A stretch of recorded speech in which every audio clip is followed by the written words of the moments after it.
to do a hashtag Spring Project 2022. So as you can see, I have all these weeds and stuff all by my grow bag. So I am going to weed whack all this down and make this whole area look beautiful. And as you can see, look at my 100-gallon grow bag is full of tulips. And this is what that's looking like. But that is going to be so beautiful once I get rid of all this grass that's in front of my black grow bags. And as you can see, I have one of my collard greens back there going to seed. So I'm going to let that continue to go to seed so I can collect the seeds from it. And then all back there, I'm going to take care of, and like I said, all around this grow bag. And I'm going to move this bench right here. And I'm going to take care of some of this grass over here, because it is time to get this backyard looking like it's supposed to be. All right, stay tuned. All right, so let's get this project rolling.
All right, I'll come back when it's all done.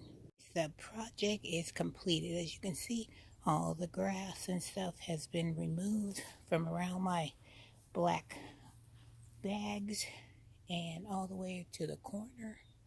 Look how gorgeous that looks now. And the star of the attraction, look at my 100-gallon grow bag. Look at the beautiful flowers. Let's take a up close look at the beautiful flowers that's inside this grow bag. Look at this. Gorgeous. Look at my tulips are popping. They are showing me everything. Look how gorgeous. Look how beautiful they are. I tell you, spring is my favorite time of the season because you get so excited when you see the first signs of color. But let's take a good look at this one red rose. This tulip, I should say, not a rose, but a tulip. Gorgeous. So let's pan back and let's take another look at the whole completed project. So we can go check off another hashtag spring project 2022 is completed. And on to the next one. And my garlic over there is doing really good. All big and lush. And like I said before, I'm going to take those seeds from those greens so I can have some for next year. Red mustards, let's go look at them. They look really good, and they overwintered for me. And coming back, looking beautiful. Gorgeous. Love me some red mustard greens. Alright guys, I'm going to leave you with another look at this beautiful 100-pound grow bag, or I should say 100-gallon grown bag. Alright, have a wonderful day, have a blessed day, and hope you guys are able to get out and enjoy some of the beauty that Mother Nature is giving us. Take care.